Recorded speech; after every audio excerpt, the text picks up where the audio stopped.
there you have it, all you transistor radio bugs. How'd that one grab you? That...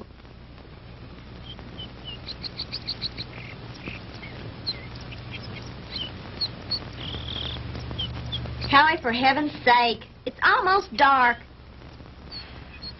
If you don't hurry up, we're going to be late for the game. Margie, have you ever tried to fix a fuel pump to a rock and roll beat? Well, I'm sorry it made you nervous.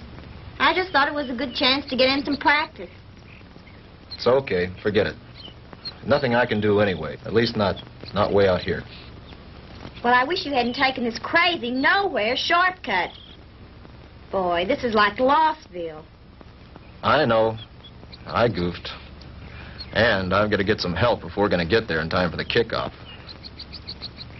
Hey, didn't we pass a farmhouse about a mile or two back down the road? Yeah, that's right. Back around the curve. Come on, we'll be shorter through those woods.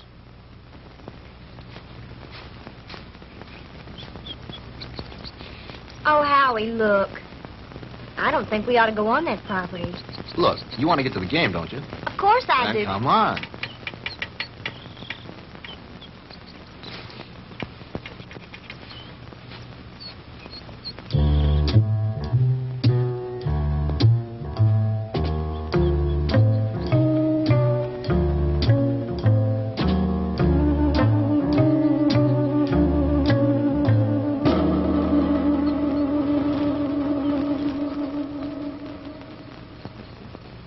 It's cold.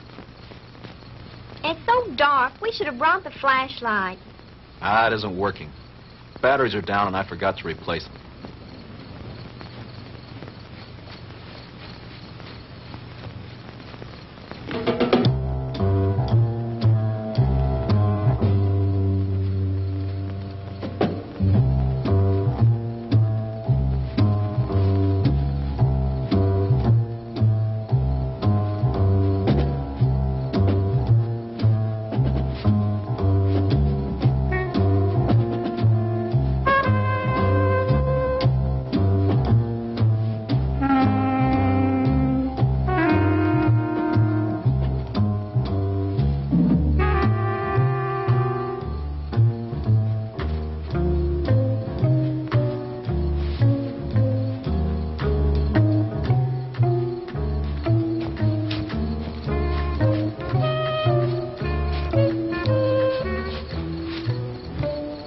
Like we've been walking for hours. Well, it can't be much further now. Hey, there's a light.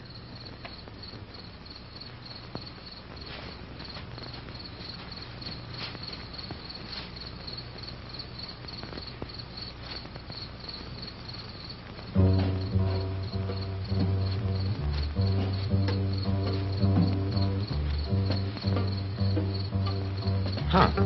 That's strange. Campfire way out here in the middle of the woods and nobody around. Kind of creepy, isn't it? Yeah. Hold it right there, both of them. Hey, Dad, what are you made up for? I mean, what's the bit? Hey, now, don't point that thing at us. It could go off. Come on now, who are you guys? What kind of a joke is this? I mean, out here in the middle of... Joke, boy? You think this is a joke? Howie, I'm frightened. Look at him. It's got to be some kind of a gag. This can't be for real. Howie, what's it all about? I don't know. Honey, do as I tell you. You edge around behind me. Tell me between them and you. Then run like the devil. Howie, not alone? Do as I say. What are you two young'uns doing out here? Quick, don't let them get away! Run, Margie! Head for the car! Stop, boy! I'll shoot!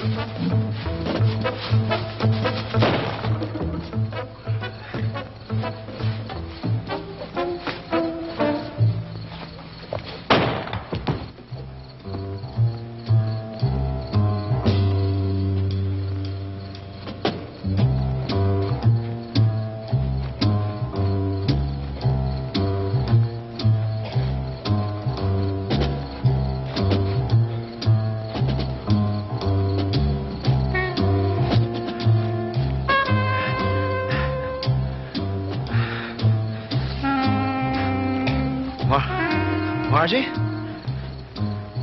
Margie?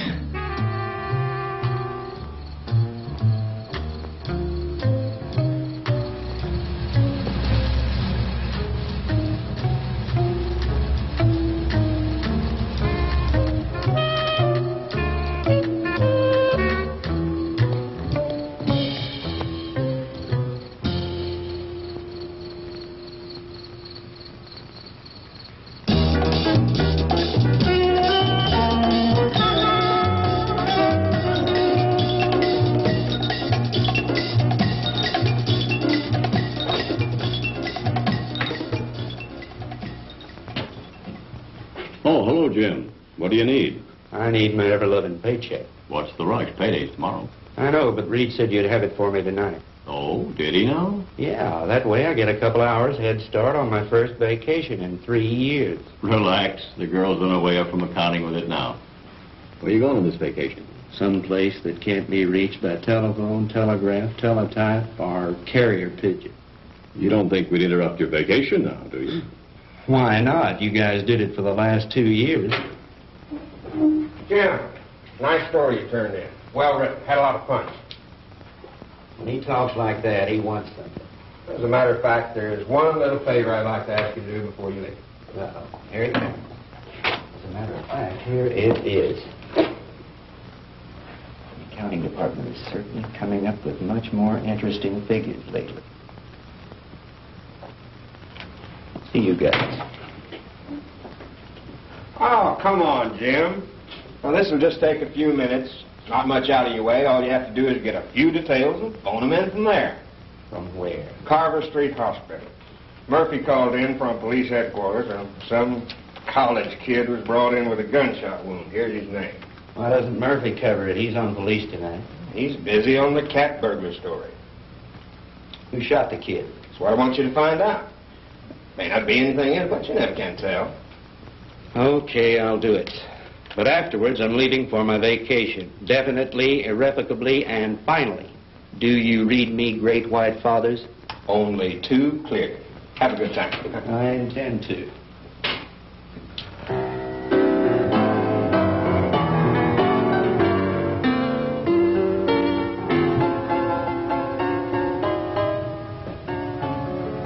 Hello, blonde girl. Why, James Crandall, what brings you here? Now, don't tell me. Let me guess. They sent you down for an egoectomy. A what? An egoectomy. They're going to cut out that big, fat ego of... Oh, that's funny. Funny. I want some information. Like what? Like, you got a boy here. Howard Ellison, college kid. In some kind of shooting scrape. That's the kid they brought in this evening. But I don't think he's having visitors. Well, could I speak to his M.D.? Mm-hmm. That would be Dr. Wilson Blake. Ah, yes. Blake of the Rusty Scalpel. Oh, you know him? I should. He broke into me once and stole an appendix. Oh, funny. That's funny. He's in his office. I know where he is. Dig you later, English. Yes, that's all right with me, Dr. Thornton. 10:30 will be fine. Yes, I think the whole administrative staff should be there. Fine. See you in the morning, Doctor. Goodbye. Come in. Jim Crandall. Hello, Will. How are you? Hey, number one, how about yourself? No complaints? Can you spare a few minutes? Sure I can. Are you on duty? No, not really. I'm officially on vacation.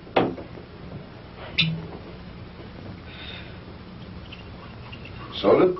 Just straight, thanks. I bet you're here for a story on that Ellison boy. Good bet. Sit yourself down. So were some friends of yours. They left about an hour ago. Uh-oh, the local gendarmes, no doubt. Right. Lieutenant Partain and a couple of his men. They talked to the boy for about an hour and then finally... Wait a minute. Talk to him? You mean the Ellison kid's able to talk? Sure, he wasn't hurt too badly. The bullet didn't enter any of his vital organs. But the nurse said he couldn't have any visitors. Well, he can't. At least not now. He was too tired after that session with Partain. I want him to get some rest. Well, when can I see him? In the morning. In the morning? But, Talk, I got to phone something into the editor. I can't fool around on this thing. I leave on my vacation tomorrow. Well, I envy you. We're so short-staffed here at the hospital, there's no telling when I'll be able to take a vacation. What did the kid say when he talked? He told a real weird story.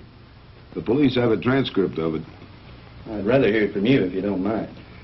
I don't think I should repeat it. I imagine the lieutenant would rather tell you himself. Ah, come off it, Doc.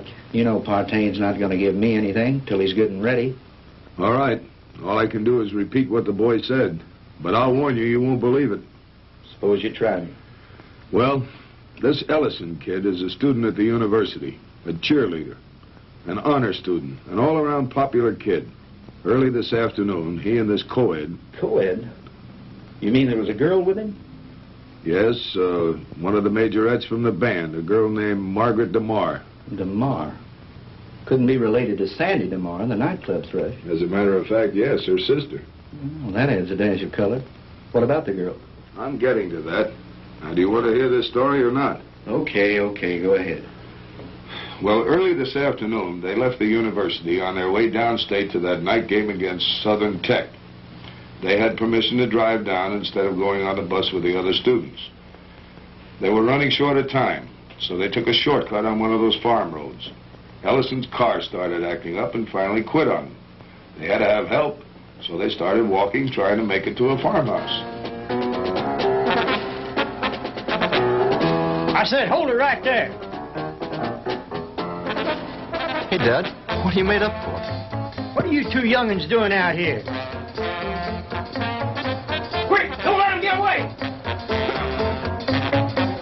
Run, Marjorie! Head for the car! Stop, boy!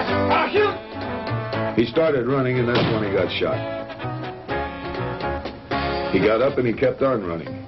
He made it back to the car. He looked around for the girl, and she wasn't there. After that, he blacked out. A passing motorist picked him up and brought him in, and that's the story the way he told it. You sure weren't kidding when you called it weird. I've heard some screwy ones in my time, but this one takes the prize. Yeah, that was exactly my reaction, at first. What do you mean, at first? Well, sometimes I'm forced to alter my opinion by certain evidence. I don't know if you're aware of it, Jim, but my hobby is American military history. I collect historical military objects like some men collect stamps. Like this item that was brought in by a patient a couple of months ago. You know what that is? Well, it looks like some kind of rifle slug. Mm-hmm. I have a cigar box full of those at home. My brother and I used to find those in the woods and dig them out of trees when we were kids, back in Georgia 30 years ago. It was one just like the one you're holding now that I took out of young Ellison's body and gave to the police this evening. And if you ask me, they're going to have to dig a long way back in their ballistics file to find anything that matches that. Yeah? Yeah. You see, that's a mini ball. The kind of a bullet they used during the Civil War.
Now, ladies and gentlemen, it is my privilege to present our heavenly little headliner and collector of 2 gold records, the girl with the orchid voice, Miss Sandra DeMar.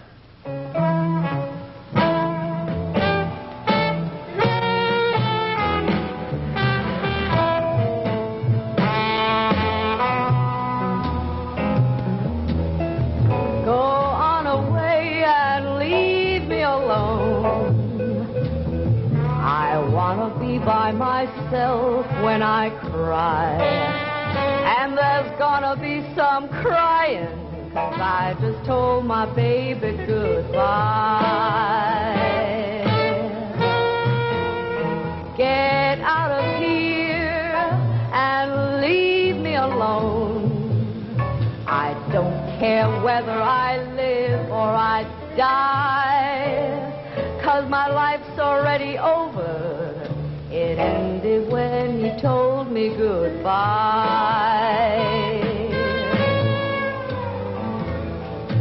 Why is it everything happens to me and my dreams all explode in my face?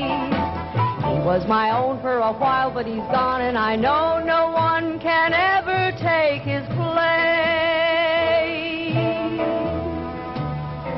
So go away and leave me alone.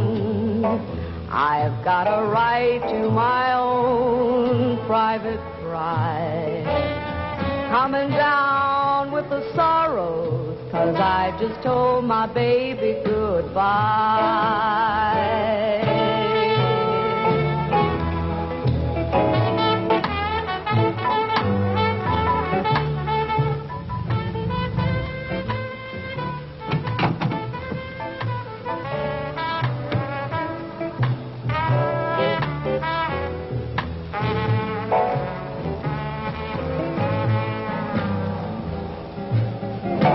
Everything happens to me and my dreams all explode in my face.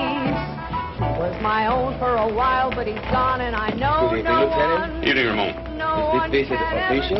Oh, there's nothing to worry about. We'd like to talk to Miss DeMar when she's through singing. Would you give her something while you're waiting?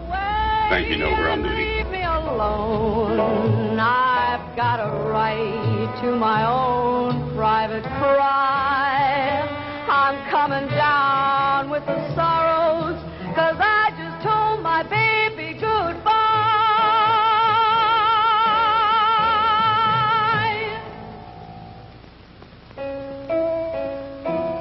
'Cause I just told my baby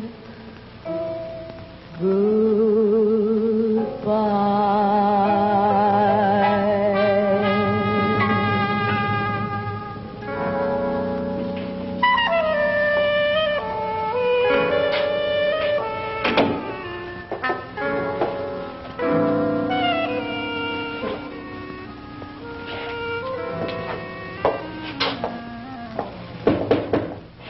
Yes. Sandy, are you decent? Yes. 2 gentlemen from the police department want to talk to you. Police? Yes, Miss DeMar. I'm Lieutenant Partain, and this is Detective Lasky.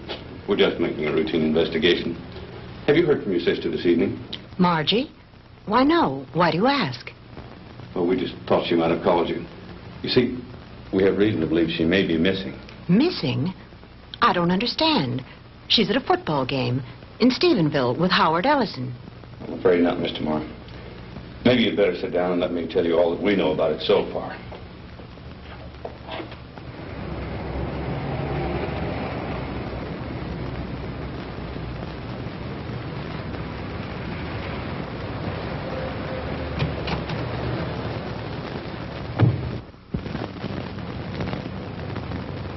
Well, Lieutenant Partain, is it a raid or a payoff?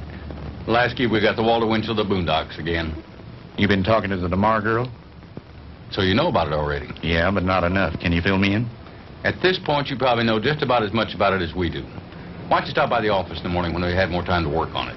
Oh, come on, Fred. Can't you give me something tonight? I start my vacation tomorrow. Good fishing.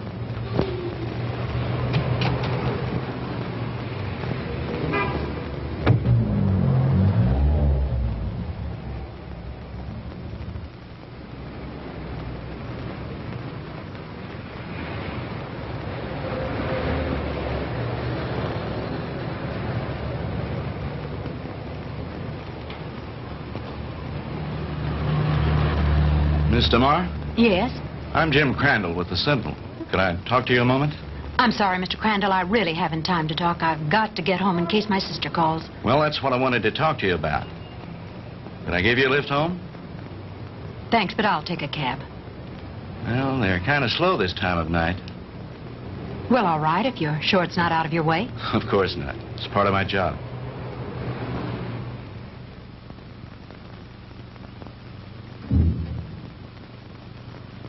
What's the matter? Mr. Crandall, I'm too upset to go home. You know my sister's missing. Yes, Do you know where it happened?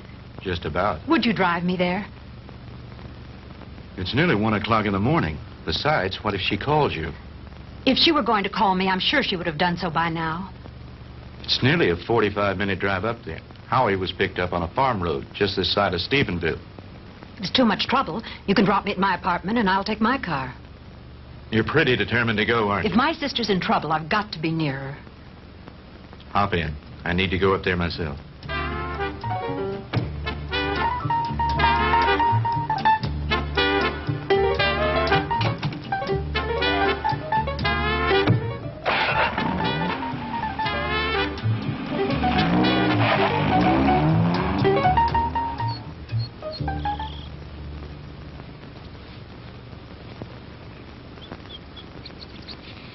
Lieutenant, we checked that house from top to bottom. Nothing there. Okay, Lasky. As soon as the boys are through, have them go in and get some rest. We've done everything we can do here. Maybe the sheriff and his bloodhounds will turn something up. Right.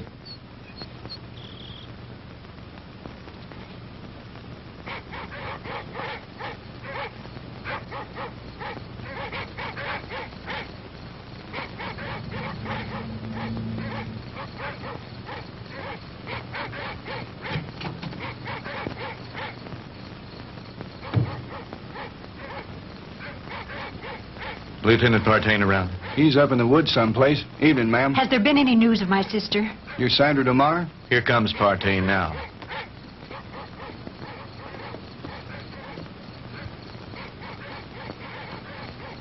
Lieutenant, have you found her yet? I'm afraid not. Crandall, what'd you bring her out here for anyway? I made him bring me, Lieutenant. Can you tell me anything about Margie? No, ma'am, I think you both made a trip out here for nothing. Why don't you go home and get some sleep? He's right, Sandy. You should do as he said. Jim, somewhere out there in that horrible blackness, it's my sister. Those dreadful dogs. They sound so terribly ominous. Oh, Jim.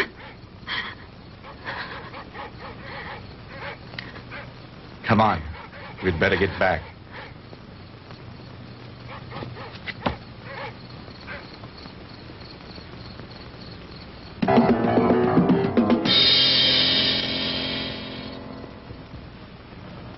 No, I'm going to check all the antique gun shops this morning, as soon as they open. How about the kid's parents? You come contact them? Lieutenant, Ellisons live in Denver. I tried all night to call them, but they weren't home. How about a cup of coffee, Jim? Yeah, black. What about the kids at the university? Ellison's fraternity brothers. I talked to everyone in the dorm. They like him. What do his professors say about him? Bright, popular boy, good scholastic records, level-headed, down to earth. Not the kind to make up wild stories. Well, that cracks another one of our little theories wide open. You just getting here? Some of the other fellows came in a couple of hours ago. Yeah, I was out with the sheriff and his bunch. And have we got a Lulu? Yeah, what is it? The girl's sweater. We found it out in the woods not far from a smoldering campfire. Go on. Well, we gave the scent to the dogs, and they took off like Moody's goose. Well, we followed them for about a mile or two, till they got through the woods and into a small open space. Well, the dogs got about halfway through the open space, and then they stopped. Well, you've never seen so much confusion of tangled dogs in your life. They didn't know which way to go. The scent had stopped right in the middle of nowhere. It was as if the girl had just been snatched off the face of the earth into thin air. Wait a minute. You mean no footprints, no tire tracks, no nothing? Well, nothing but this. Well, so you found part of a costume. Costume? This is the real article. I checked it out. What do you mean, checked it out? Look at the label on the inside. McCord Brothers. McCord? Outfitted to the military. Charleston, South Carolina. I checked with the Charleston department, and they gave me some very interesting facts from one of their newspapers. It seems that McCord Brothers, the company that made that hat, burned to the ground in 1869 and was never rebuilt. It's been non-existent for over 100 years. This case is getting screwier by the minute. Don't it, though? I'll have you run this down to the lab and then go home and get some sleep. How about me, Lieutenant? Sure. Go on home. You've earned a rest. Well, what do you think? How was Mr. Morrow when you left her? Shook up, naturally. She's spending the night with a girlfriend. Fred, about this whole mess, what's your opinion? I'm not paid to have opinions. I'm paid to put jigsaw puzzles together. But seriously, what do you think? I think there's a logical explanation to everything. Two men were in those woods in costume and makeup. Anyone knows there's lots of guys around nowadays who collect antique guns. They belong to clubs, they have meetings and shooting contests every so often. A couple of them got liquored up a little, wanted to have some fun and scare the kids. But something went wrong. It's as simple as that. My hunch is, as soon as they get up enough nerve, they'll come in, give themselves up. It's a nice theory, Jim, but what happened to the girl? Well, your guess is as good as mine. Jim, you know, this whole thing is, well, it's spooky. Reminds me of something that happened in Germany in 1945 towards the end of the war. Yeah? What was that? Our outfit liberated a small concentration camp near the Alsatian border. When we took it, we expected to find the usual half-starved, ragged inmates. And you can imagine our surprise when we were greeted by about 50 young people, all a picture of perfect health. That sounds a little hard to believe after all I've read of Dachau and Auschwitz. Well, that's what made it hard to figure. Here were these kids, none over 21 and some as young as 5, living in apparent luxury. Good food, complete recreational facilities, no forced labor. Remind me of a bunch of calves being fattened up for the kill. You mean there were no old people in the camp? There were a few, but not alive. We found their bodies in the rooms next to the ovens. Apparently, we'd taken the camp so fast they hadn't had time to dispose of the bodies. But before they left the night before, they blew up the largest building in the camp. It was some sort of a laboratory. And inside, amidst the rubble and blown into a million pieces, was the screwiest piece of machinery I've ever seen. Some sort of a crazy electronic apparatus. And half buried underneath it amidst the rubble, still strapped to a table, was an old man. Just barely alive. Our medics tried to save him, but they couldn't. Now, here's the weird thing. This is the part we could never understand. In trying to identify him, we checked the camp records with the prison number tattooed on his arm. According to those records, that old man should have been an 18-year-old boy. What about the other bodies? Same thing. Their numbers indicated they all should have been kids. What type of experiments were they conducting there? We never found out. Even the young inmates weren't aware of why they were there. They never found the commandant of that camp to bring him to trial with the rest of the Nazi brass. His name was Ernst von Hauser. Did you ever hear of him? He was a German physicist, a contemporary of Einstein's. I don't follow you. You mean you think there might be some connection between all that and what happened here last night? I'm not saying that, no. But just suppose, for the sake of argument, the Ellison kid did see two men out of the past of 100 years ago. That would mean somebody around here is tampering with time. Somebody was also tampering with time in that concentration camp. Now, wait a minute. Let me get this straight. You think that the machine found in that concentration camp was some kind of time machine, and that there may be another one like it around here. Is that what you're saying? I'm not saying anything. I'm just supposing. After all, they never found von Hauser. Lieutenant? Yeah, Walt. Captain wants to see you in his office. Wants you to bring the file on the Maddox case. Be right there. How am I ever going to turn in a story like that? That's your problem.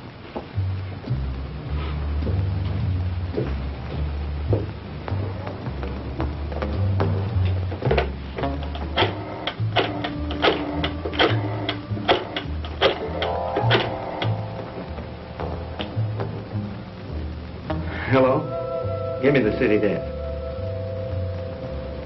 Hello, Reed? Crandall again.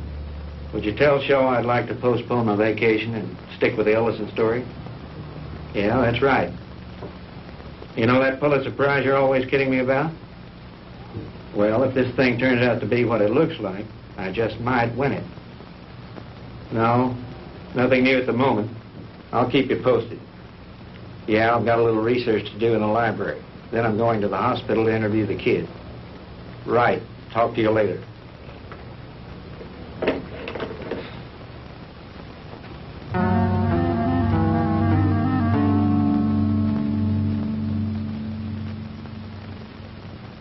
All right, Howie, you can go on with your story. That's about it, Mr. Crandall.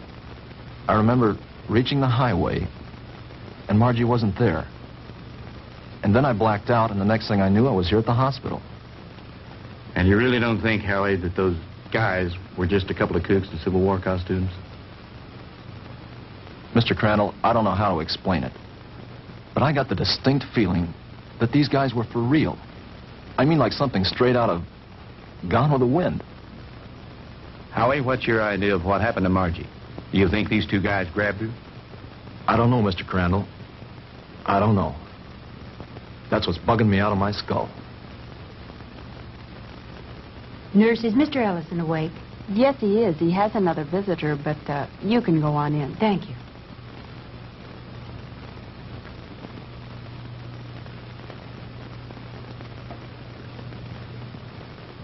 Sandy.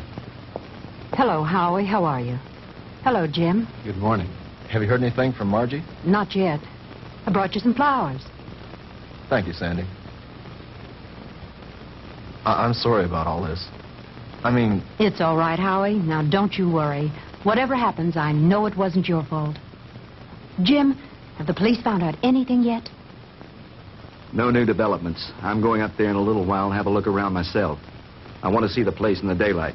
Would you mind if I went with you? Of course not. I'd enjoy your company. Howie, would you forgive us if we ran off right away? Sure. I understand. I'll drop back in later. Bring me some magazines. Yeah. True Confessions and Ladies' Home Journal. Gee, thanks, Mr. Crandall. Those are two I never miss. See you later, Howie.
Looks like the typical haunted house, doesn't it, Jim?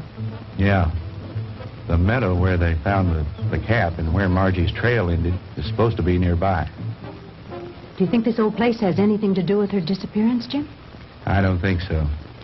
They searched it and didn't find anything. Her sweater was found somewhere in those woods. think I'll have a look around.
Get out of here.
What happened? I don't know, but we better get back to the car.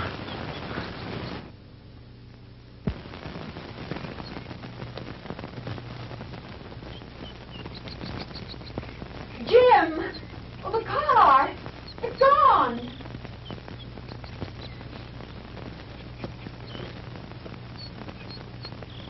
Jim, someone must have stolen it. I would have heard the motor start up. Besides, I have the key in my pocket. Well, this must be the wrong place. This isn't where we left it. This is where we left it, all right. But it looks different here. There are more trees than there were before. And that fence, that wasn't here when we came down the road. And the barbed wire fence is gone. Jim, we're lost. I don't think so. At least, not the way you mean. Jim, I'm frightened. It's all right. Let me think a minute. This road was paved, and now it's dirt. And there isn't a telephone pole in sight. I know. Jim, what is it? What's happening? I don't understand it. Where's the car? Where are we now? Jim, I know you know what's happening to us, and you won't tell me. And why not? What's going on? Fantastic. Incredible. I never really believed it. Tell me what's happening. Sandy. What's going on? What dreadful thing Sandy. is happening? Tell me. It'll be all right. Everything's going to work out. But we have to keep our heads. I believe our best bet is to follow this road and see where it leads. Come on.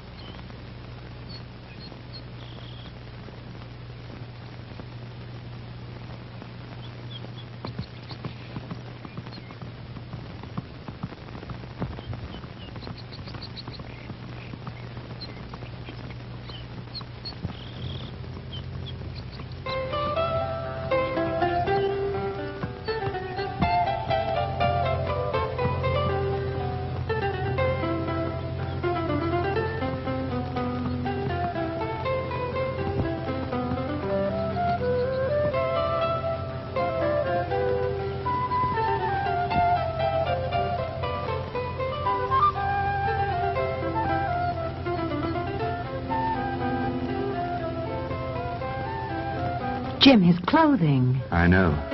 Ours are just as strange to him, especially your short skirt. Friend, what year is this?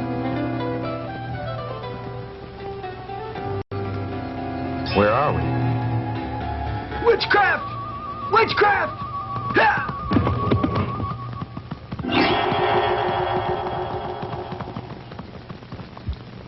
Jim. Honey, I don't know how to explain it, but somehow we've been set back in time. But Jim, that's impossible. Impossible. I know it's supposed to be impossible, but it seems to have happened. Well, let's not try to figure it out now. We've got to get somewhere to find some help. Some way.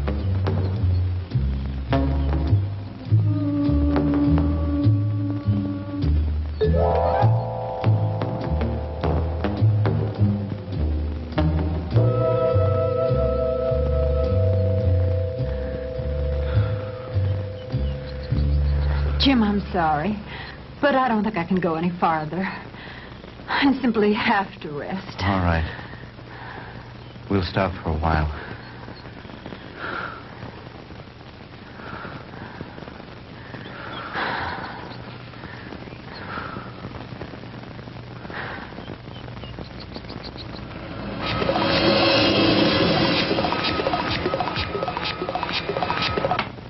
Welcome, my friends, to my little workshop. Do not be alarmed or cause unnecessary commotion. You are in no danger. At least, not for the moment. Won't you please step out?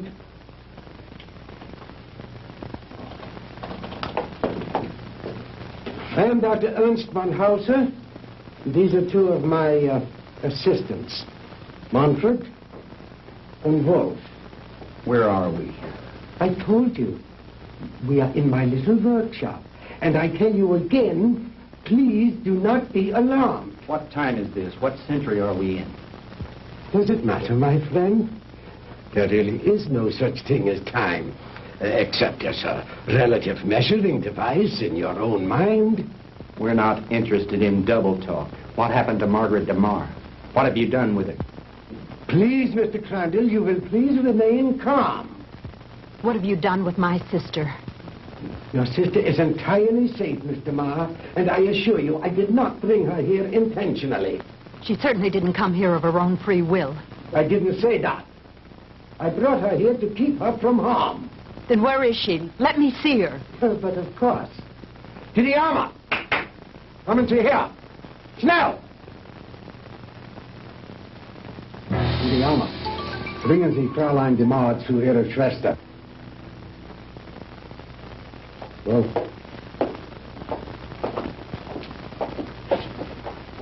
no need for alarm, Mr. Crandall. She'll be all right. She'll be able to freshen up. We will even furnish her a change of clothing.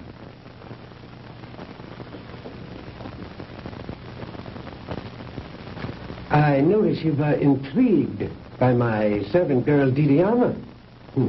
And there you might be. Just a few thousand years ago, She was serving in the court of Tutankhamun, one of the great pharaohs of Egypt. And now she is serving me. Quite an experience, is it not? This is like a fantastic nightmare. I don't understand any of it. How did you get Margie here? I was conducting an experiment with a pair of gentlemen from the past. When the girl and her boyfriend wandered into the machine's field of materialization and encountered them. They shot the boy. They might have killed the girl had I not teleported her here very quickly. And the 2 red soldiers? I sent them back to Shiloh, Mr. Crandall. But it doesn't matter. They probably died there anyway. Fantastic. Utterly fantastic. Tell me, Doctor, why did you send Sandy and me back to 1789? I admit I took advantage of you to conduct a little experiment. Oh, yeah, it was a little dangerous, but you see, no harm has come to you.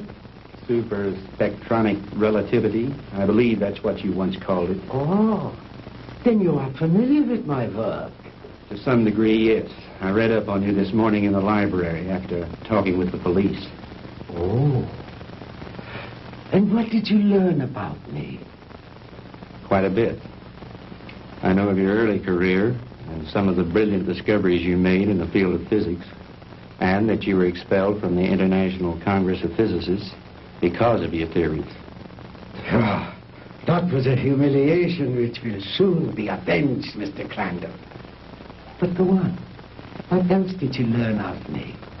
Well, I know that you were a friend and sponsor of Adolf Hitler, that you helped elevate him to power in the 30s, and became the organizer and administrator of his Department of Scientific Warfare. That's another thing that puzzles me here, Doctor. Why a man of your brilliance should identify himself with a fanatical madman like Hitler. How dare you refer to Adolf Hitler as a madman? He was a great genius, ahead of his time. The world, in its ignorance, was not ready to accept him. The world did not accept him because he was a lunatic, bent on enslaving it. Do you call a man who is responsible for the mass murder of millions a great man, a genius?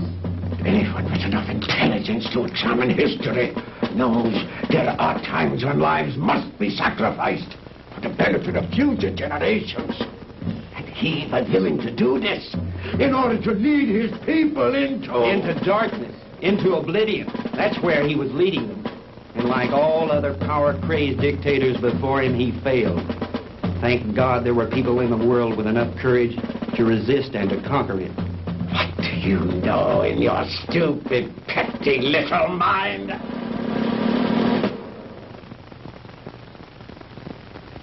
You will forgive me, Mr. Crandall, for my outburst of temper. You are, of course, entitled to your own opinion, for whatever small purpose it may serve you.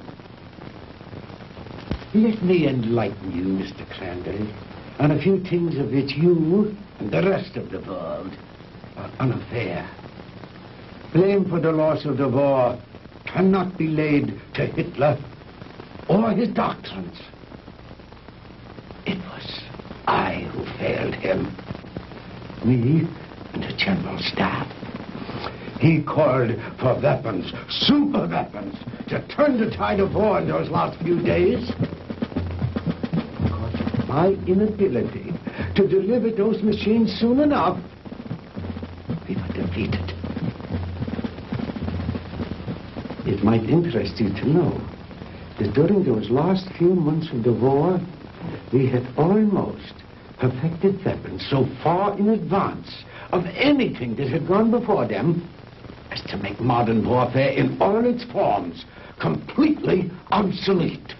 Oh, if we had only had time for further experiments.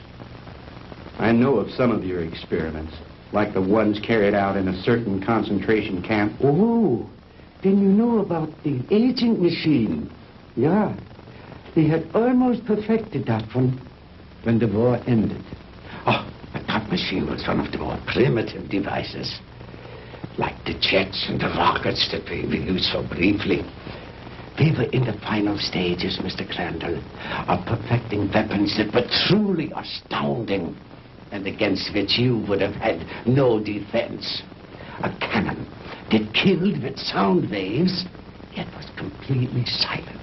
A giant generator gun that could electrocute whole armies in the field. Oh, and more, many more. We'd have only had a few more months to perfect those weapons. We could have plucked victory from the jaws of defeat. The Third Reich would have endured. Not for 1,000 years, as the Fuhrer dreamed, but forever. But the fact is that you failed, Herr Doctor. Failed and lost. But you are forgetting one thing, Mr. Crandall. That was 20 years ago. Since then, I have perfected and even improved on my original weapons. And we have conquered time. Dr. Einstein's so-called fourth dimension. Hitler will return, Mr. Crandall, and soon. Your victory was but a temporary one.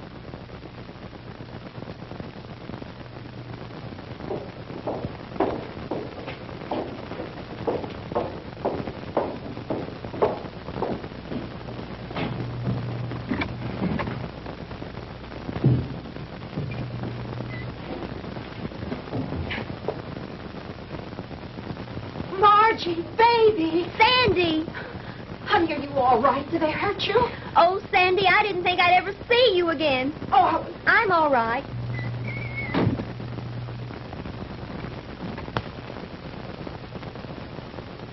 let us out of here. Open this door. Let us out. Please, don't let them keep us here.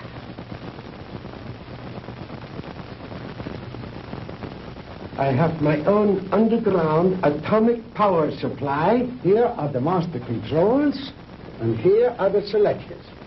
With this dial, I can control the century I wish to deal with. These other dials, of course, are for the selection of the year, the month, the day, even the hours and minutes, and even seconds. These are the acceleration switches with which I can control the velocity or speed of the passage of certain relative segments of time, just as you would increase or decrease the speed of an automobile. Is that too difficult for you to grasp, Mr. Crandall? Frankly, I'm beginning to doubt my sanity. Well, you needn't. After all, there are very few people in the world who can understand even Dr. Einstein's theory of relativity. And my theories go far beyond his. But you are an intelligent man, Mr. Crandall. Perhaps I can explain it a bit more simply.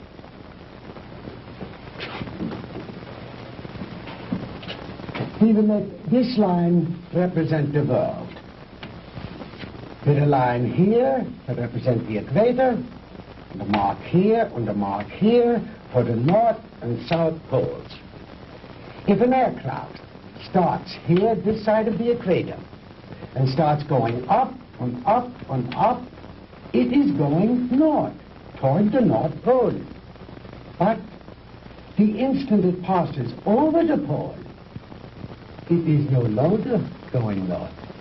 It is going south. And yet, it has not turned or changed its direction in any way. Now, that is the simplest way I know of to make you understand how my theory of superspectronic relativity was first developed. It has long been established that time and space do not exist except in relation to each other. Therefore, they are inseparable, indivisible, a space-time continuum. The faster we travel in space, the faster we travel in time. Now, let me use this short vertical line to represent an instant of time, and this horizontal arrow to represent velocity or speed. Now then, scientists have long held that light is the top limiting velocity in the universe. In other words, there is nothing in the world faster than light. And yet it is known that beta particles ejected from the nuclei of radioactive substances can attain velocities up to 99% that of light. Now, I have always based my theories on the premise that there is no limit to space. The universe is limitless. Well, if there is no limit to space, then there is no limit to time, and no limit to velocity. Therefore, I thought there must be something in the universe that was faster than light. Oh, the years of frustration and failure before I finally had to submit to the one irrevocable fact: there is nothing in the universe faster than light. But I discovered a new ray in the spectrum with a wavelength infinitely shorter even than that of the cosmic ray. This ray I called the minus ray. I'm afraid you lost me, Doctor. Well, in other words, while I discovered that the velocity of light is indeed the top velocity in the universe, that velocity need not remain constant. I discovered that through minus rays, velocity could actually be accelerated. Let me illustrate in this way. This line represents an instant in time. An instant, that is, in relation to our immediate vicinity in space. Now, if you enter a dark room or flip a switch, that room is instantly flooded with light. That is because that light, traveling at its great velocity, takes hardly any time at all to cover that small area of a room. It is immediate, instantaneous. Now, if that light had traveled any faster, it would have come on before you flipped the switch. Are you beginning to understand? I think so. Fine. Now then, just as I illustrated a moment ago, with the airplane flying up over the world, heading north until it passed over the North Pole, then its direction became south. The same thing is true in a sense of time.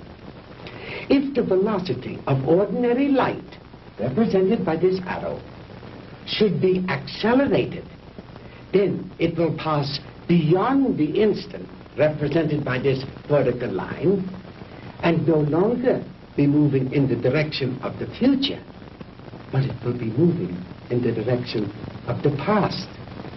It will no longer be going forward in time, but backward. The greater the velocity, or I should say, the greater the acceleration, the further back in time it will travel. In other words, if a guy left New York for Los Angeles and traveled fast enough, he'd get there before he started. You joke, Mr. Crandall, but crudely expressed, that is exactly what would happen. Why are you telling me all this? To impress upon you the superior scientific knowledge that we possess, my friend, and to illustrate why we would have won the war if we had only had a few more months. We were the slaves of time then. Time was our master. But I have changed all that. Now we are the masters, and time is our servant. Ah, you Americans are an egotistical, arrogant lot. How proud and superior you felt as you strutted through the ruined streets of our cities. The proud conquerors claiming the spoils of war. is only temporary, my Yankee friend. Soon Hitler will return. We will rewrite history. And the Third Reich will endure. Not for 1,000 years or 100,000 years, but forever. Immortality. The age-old dream of man is ours. The rest of the world will fall at our feet, and ye shall rule for all eternity. Oh, good. Did you make the young ladies comfortable? Jawohl, Herr Doctor. And Manfred, did you see that Mr. Marr had a change of clothes? Jawohl. Good. The lecture is over, Mr. Crandall, and you look tired. If you will follow Manfred and Wolf, they will show you to your quarters. We weren't planning on staying. We want out of here now. I'm afraid that is impossible, Mr. Crandall. I must insist that you accept my hospitality. Now, wait a minute. Get your hands off me. Wait, you. Hornhauser, you can't get away with this.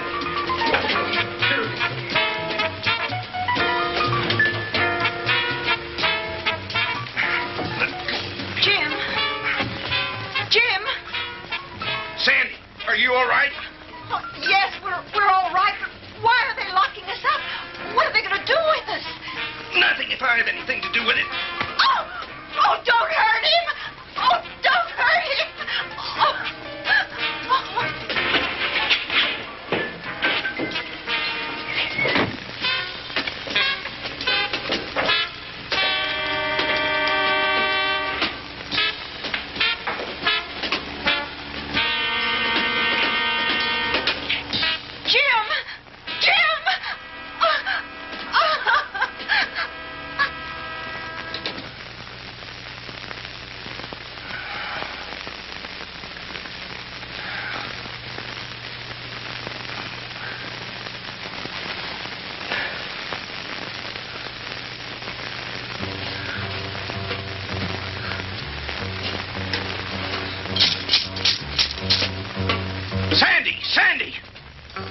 Sandy, answer me.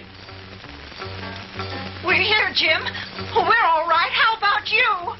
Just a minor headache, honey. Is Margie still with you? Yes, she's asleep. Jim, I'm scared.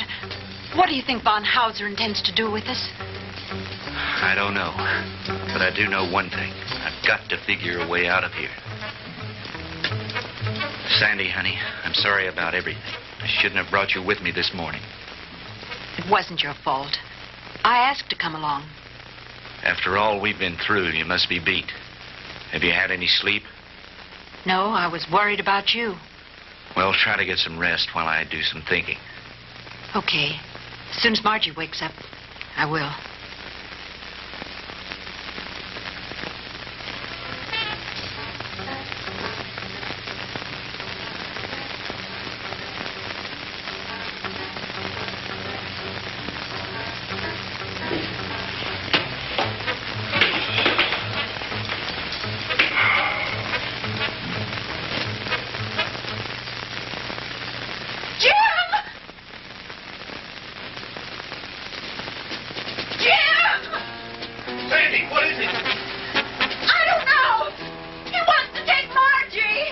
Kommen Sie her, Fräulein. No, Sandy, don't let him take me.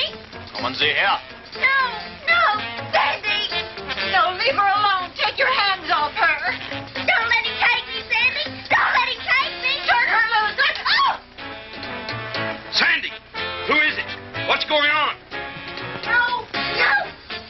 What's going on in there? What's happening?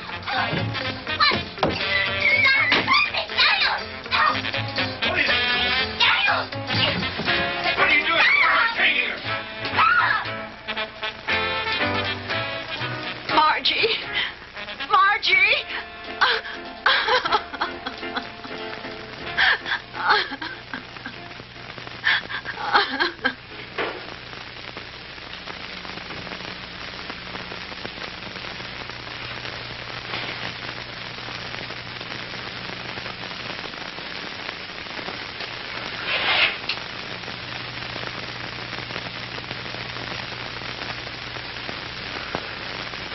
So you see, my dear, there was no reason for all that hysteria.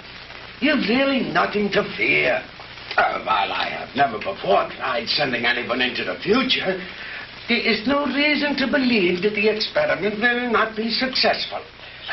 And if something should go wrong, it will happen so quickly, you'll never feel a thing.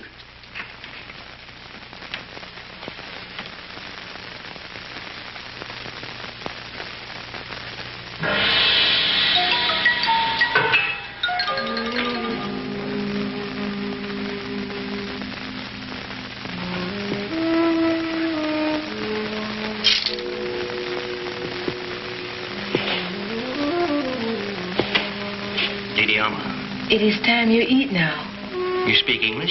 Many others before you, they teach me talk. You mean there have been other prisoners here? Many. Are there any others here now? They all will disappear. You eat now. It is all they give me for you.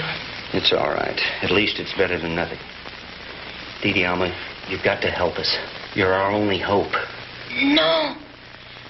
I cannot help you. But you've got to. You're the only one. If you could get hold of the keys. No. They'll kill me. I cannot help you. Please, Didi Alma, listen to me. No. We'll never get out of here if you don't help us. Please, Didi Alma. Please.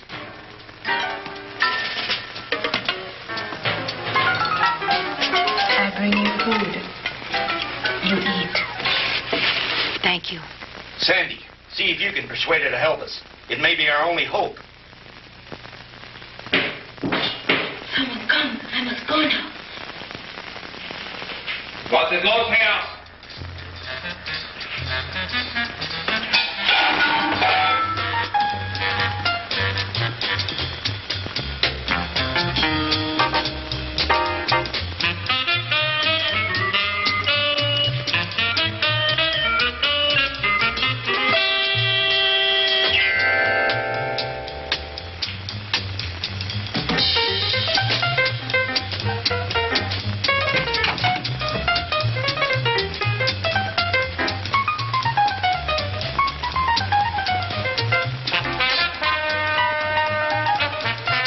From me. Oh!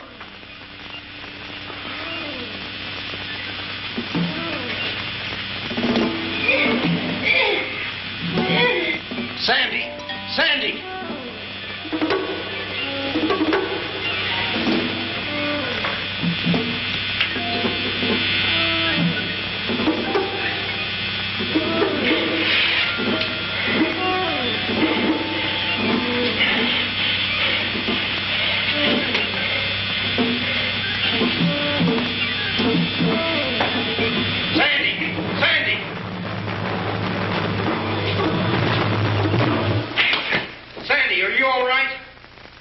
Can you hear me?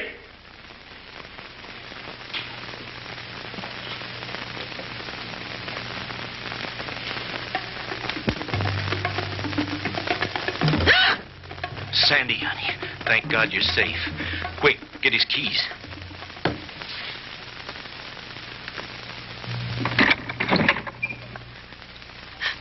Oh, Jim, it was awful.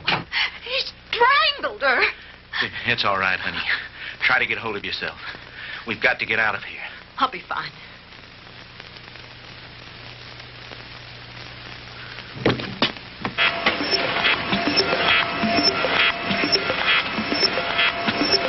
I told you, Mr. Maud, the struggle is useless. You will only tire yourself needlessly.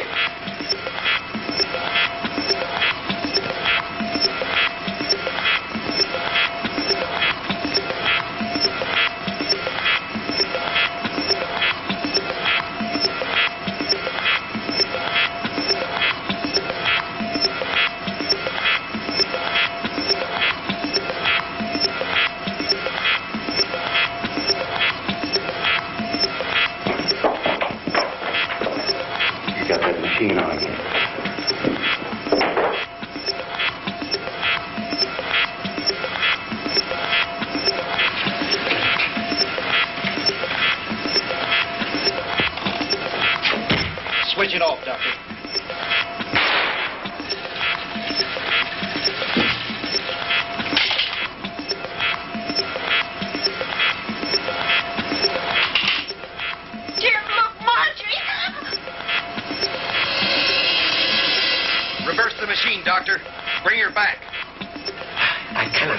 speed up, Mr. Crandall. I have never experimented with the future before.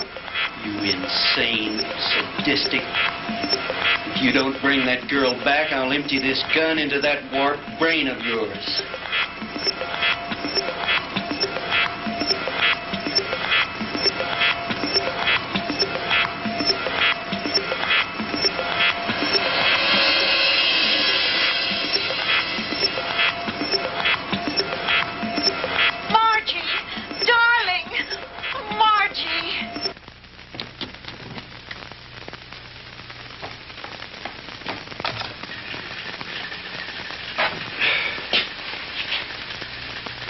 It's too bad, Mr. Crandall, that you are not interested in science.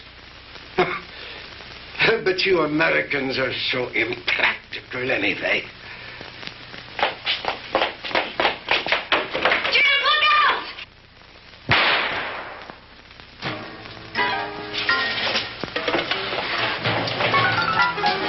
Just don't you try anything, Bonhauser. Don't try anything.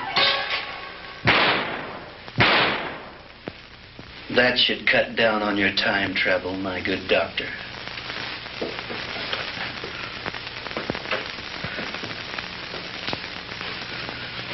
How about the attic? You searched that, didn't you? Yes, sir. That's where we found the Nazi soldiers and their radar equipment. Then this house has some connection. Crandall's car was found not too far from here. Von Hauser's headquarters must be around here somewhere.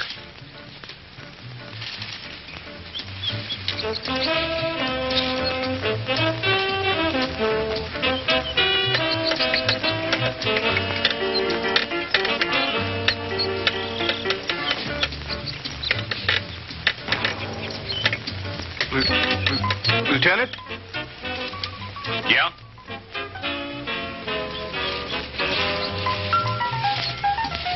What is it, Finley?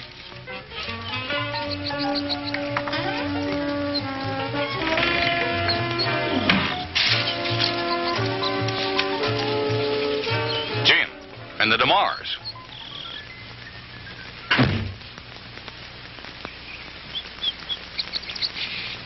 Where in the devil did you three come from? Von Hauser's country place, Fred. We spent a very interesting night there. Where is Von Hauser? Down there in his laboratory. Listen! What's that sound? That's the machine. You'd better stop it before he gets away. Lasky, you come with me. Finley, you stay here with them. What machine? The time machine. The what machine?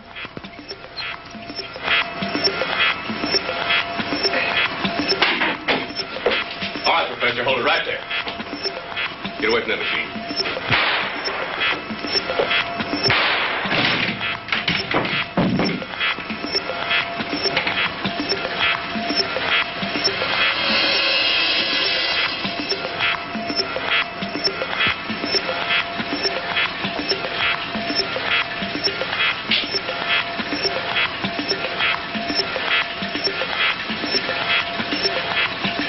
If I hadn't seen it with my own eyes, Lieutenant, I wouldn't believe it. I know. Ask you if you ever tell anyone what I'm about to do, I'll have your job, so help me. Is that clear? Lieutenant, I ain't seen nothing. Well, I don't know what makes this contraption work, but I think I know a darn good way to shut it off.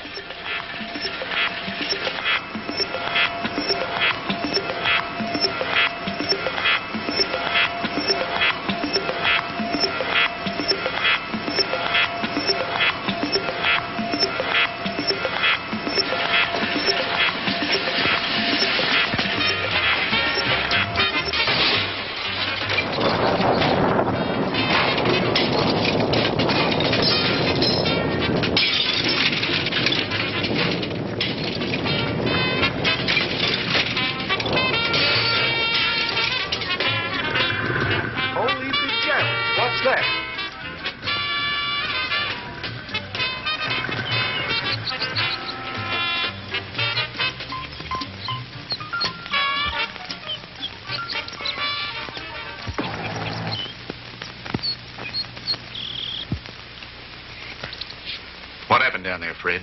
Forget it. Finley, call Miller at headquarters. Have him send some of the boys out. Are you two all right? Everything's fine. Thank you, Lieutenant. Why don't you take the two ladies home? Come on, Lasky.